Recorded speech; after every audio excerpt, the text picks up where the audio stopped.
Hello बच्चों, Chauhan education channel में आपका स्वागत है। बच्चों, आज हम ब्रिज कोर्स के अंतर्गत लर्निंग आउटकम्स आधारित लर्निंग गैप सामग्री विषय हिंदी कक्षा 6वीं की अभ्यास वर्कबुक के रोको मत जाने दो कि लर्निंग आउटकम्स H512 विभिन्न उद्देश्यों के लिए लिखते हुए अपने लेखन में विराम चिन्हों जैसे पूर्ण विराम, अल्प विराम, प्रश्नवाचक चिन्ह, उदाहरण का सचेत इस्तेमाल करते हैं। और लर्निंग आउटकम्स H515 में उद्देश्य और संदर्भ के अनुसार शब्दों, वाक्यों, विराम चिन्हों का उचित उपयोग करते हुए लिखने का अभ्यास करेंगे। तो बच्चों, हम देखेंगे इसमें वाक्यों में जो निश्चित संकेत चिन्ह लगाए जाते हैं उन्हें विराम चिन्ह कहते हैं। इस पूरे विराम चिन्ह को कहाँ कैसे लगाएंगे इसके विषय में पढ़ने से पूर्व अगर आपके द्वारा चैनल को सब्सक्राइब नहीं किया गया है, चैनल को सब्सक्राइब कर लें और बेल आइकन को प्रेस कर लें, जिससे कि वीडियो की नोटिफिकेशन आपको प्राप्त होती रहेगी। एवं वीडियो को लाइक एवं शेयर जरूर करें। बच्चों, देखेंगे विराम चिन्हों के प्रयोग से भाषा में स्पष्टता और सुंदरता आती है तथा भाव समझने में सुविधा होती है। उचित विराम चिन्ह को उचित स्थान पर न लगाने से अर्थ में परिवर्तन हो जाता है। जैसे रोको मत जाने दो स्पष्ट नहीं, और रोको में हम अल्प विराम लगा देंगे। रोको मत जाने दो तो रोकने का यहाँ पर भाव स्पष्ट होता है। और रोको मत जाने दो रोकने का भाव, रोको मत जाने दो न रोकने का भाव। प्रमुख प्राय उपयोग किए जाने वाले विराम चिन्ह जैसे नंबर 1 अल्प विराम। अल्प विराम का चिन्ह कैसे रहता है ये देखिए आप, एक कोष्टक में अल्प विराम है, इसका अर्थ है थोड़ी देर रुकना या ठहरना होता है। जैसे रमेश, फिरोज, विनय और जान खेल रहे हैं, अल्प विराम का उपयोग हुआ है। सेकंड में देखेंगे प्रवीण प्रतिदिन मंदिर जाता है, अल्प विराम का उपयोग पूजा करता है अल्प, और फिर विद्यालय जाता है। तो इस प्रकार से हम अल्प विराम का उपयोग करेंगे। दूसरे में देखेंगे पूर्ण विराम। पूर्ण विराम में देखिए आप कोष्टक में दिया हुआ है पूर्ण विराम कैसा लगता है, तो वाक्य के अंत में लगता है। ये वाक्य को पूर्णतः पर पूर्ण विराम लगाया जाता है। जैसे भोपाल मध्य प्रदेश की राजधानी है। अब भोपाल मध्य प्रदेश की राजधानी, इसके आगे कोई शब्द नहीं है, यहाँ पूर्ण विराम है। मैं घर जा रहा हूँ तो इसमें पूर्ण विराम, इस प्रकार से पूर्ण विराम लगाए जाते हैं। इसमें देखेंगे तीसरा हम प्रश्नवाचक चिन्ह। तो प्रश्नवाचक चिन्ह जो प्रश्न पूछा जाए उसके लिए ऐसे कोष्टक में आप देखेंगे ऐसा चिन्ह रहता है जिस वाक्य में कुछ जानने या पूछने का भाव, वहाँ प्रश्नवाचक चिन्ह लगाते हैं। जैसे आप क्या कर रहे हो, प्रश्नवाचक चिन्ह। क्या मोहन आ गया, प्रश्नवाचक आदि। इसके बाद देखेंगे चौथा विस्मय सूचक। अब विस्मय सूचक का जो है चिन्ह कैसा रहेगा अब आप कोष्टक में देख सकेंगे। जब वाक्य में हर्ष, शोक, विस्मय, करुणा, भय आदि भाव व्यक्त किए जाएं तब इस चिन्ह का प्रयोग करते हैं। जैसे अरे, यहाँ पर तुम यहाँ कब आए, छी कितनी गंदी जगह, हाय राम ये क्या हो गया। उदाहरण चिन्ह देखिए आप, ऐसे चिन्ह लगाए जाते हैं जब किसी कथन को ज्यों का त्यों प्रयोग करते हैं तो वाक्य के दोनों ओर उदाहरण चिन्ह लगाते हैं। जैसे तिलक जी ने कहा, ऐसा चिन्ह स्वतंत्रता मेरा जन्मसिद्ध अधिकार है।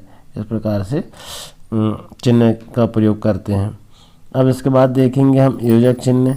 तो योजक चिन्ह कैसे रहता है, ये बीच में इस टाइप के आपके कोष्टक में देख सकेंगे। दो पदों, दो शब्दों को जोड़ने वाले चिन्ह योजक चिन्ह सम चिन्ह कहलाते हैं। जैसे सुख, और सुख के बाद लगा दुख, यानी सुख और दुख के बीच में जो चिन्ह लगा है वो सुख दुख। धीरे धीरे के बीच में थोड़ा सा, एक तिहाई, इनके बीच में जो चिन्ह लगा है ऐसे हम इसका प्रयोग करते हैं।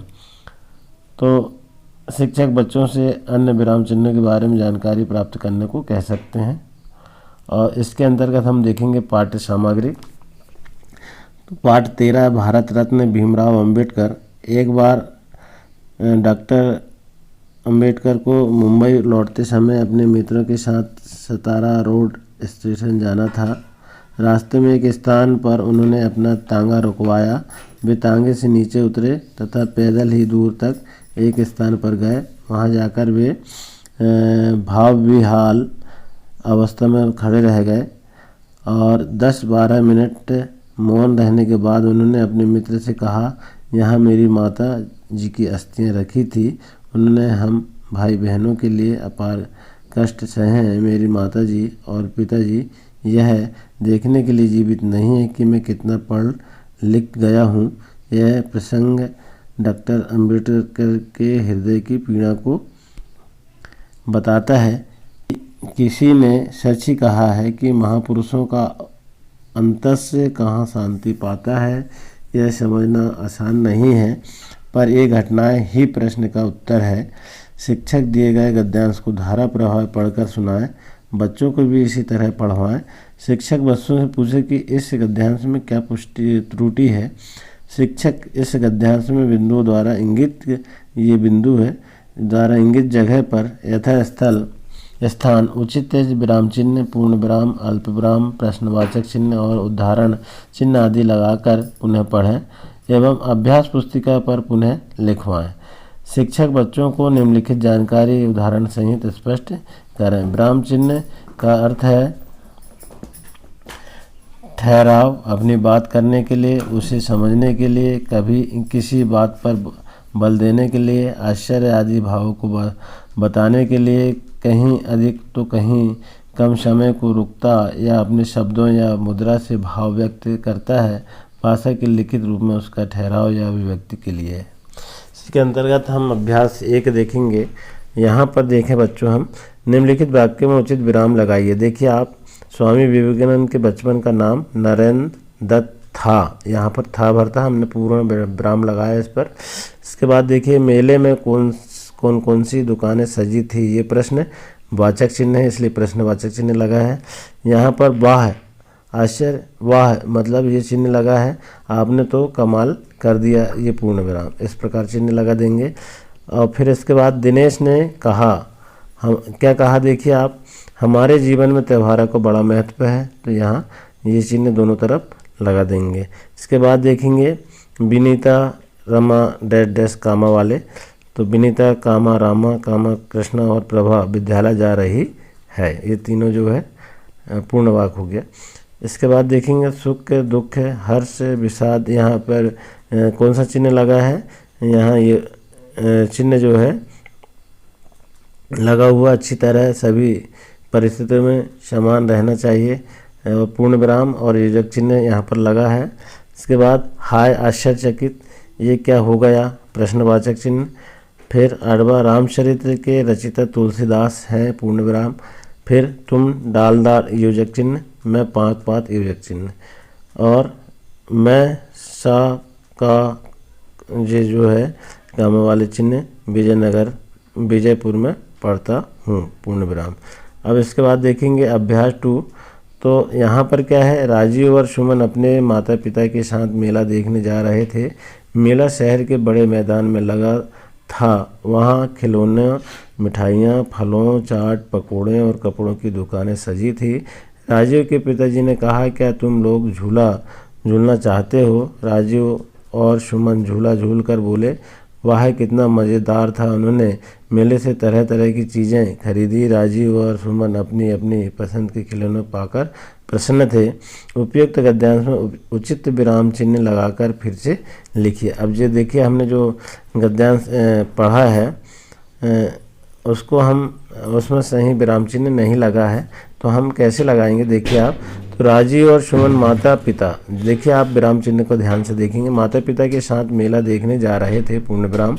मेला शहर के बड़े मैदान में लगा था, यहाँ भी पूर्ण विराम। वहाँ खिलौना, मिठाइयाँ, डैश डैश लगा हुआ है, फलों, चाट, पकौड़ी और कामा लगा हुआ, कपड़ों की दुकान सजी थी, पूर्ण विराम।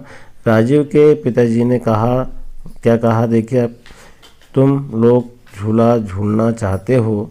यहाँ पर प्रश्नवाचक। राजीव और सुमन झूला झूलकर बोले, वाह कितना मज़ेदार था। उन्होंने मेले से तरह तरह की चीज़ खरीदी। राजीव और सुमन अपनी पसंद के खिलौने पाकर प्रसन्न थे, पूर्ण विराम। तो इस प्रकार से हम विराम चिन्ह का उपयोग करके विराम लगा देंगे। अब अभ्यास 3 में देखेंगे बच्चों, हम कोष्टक के भीतर दिए गए विराम चिन्हों के नाम लिखे। जैसे हम जो कोष्टक के बीच में लिखा है अल्प विराम है, फिर यहाँ पर देखिए प्रश्नवाचक चिन्ह है, फिर यहाँ देखिए पूर्ण विराम है, योजक चिन्ह है। योजक चिन्ह हम देखें बहुत कैसे रहता है। फिर विस्मय सूचक इस प्रकार के अभ्यास में हम देखेंगे। फिर मूल्यांकन 10 देखें तो नीचे दिए विराम चिन्हों का प्रयोग करते हुए वाक्य बनाकर लिखिए। कौन कौन से? प्रश्नवाचक चिन्ह, पूर्ण विराम, विस्मय सूचक, अल्प विराम, योजक चिन्ह। अब देखिए, क्या तुम स्कूल जा रहे हो? प्रश्नवाचक। हम पुस्तक पढ़ रहे हैं, पूर्ण विराम। वाह कैसा है? विस्मय। तुम कहाँ आ गए? ये प्रश्नवाचक। विनय क्या है? ये अल्प विराम। विनय, राजू और सविता पढ़ रहे हैं, पूर्ण विराम। हम धीरे धीरे, योजक चिन्ह का उपयोग करते हुए, हम धीरे धीरे खेलेंगे। इस तरह हम चिन्हों का हम प्रयोग कर इसी में हम अभ्यास 2 देखेंगे। तो निम्नलिखित वाक्यों में प्रयुक्त विराम चिन्हों के साथ नाम लिखिए। प्रश्नवाचक चिन्ह, पूर्ण विराम, विस्मय सूचक, अल्प विराम, योजक चिन्ह। अब देखिए इसमें हम कैसे लिखेंगे। शाबाश चिन्ह लगा हुआ है। कौन सा चिन्ह है ये? विस्मय सूचक। तुमने तो कमाल कर दिया, तो यहाँ विस्मय सूचक लगा है तो विस्मय सूचक लिख देंगे। आप कहाँ जा रहे हो? ये प्रश्नवाचक चिन्ह है तो प्रश्नवाचक चिन्ह लिख देंगे। फिर देखिए आप पूर्ण विराम वाला चिन्ह, मानस, रामचरितमानस एक महान ग्रंथ है, पूर्ण विराम वाला चिन्ह है। जल्दी जल्दी चलो, योजक चिन्ह। फिर नींबू, संतरा, अंगूर और मौसम्बी लेकर आए, ये अल्प विराम है। तो इस प्रकार हम विराम चिन्हों को और पहचान हम कर सकते हैं। आशा है बच्चों आपको वीडियो पसंद आया होगा। इसी तरह वीडियो में बने रहने के लिए धन्यवाद।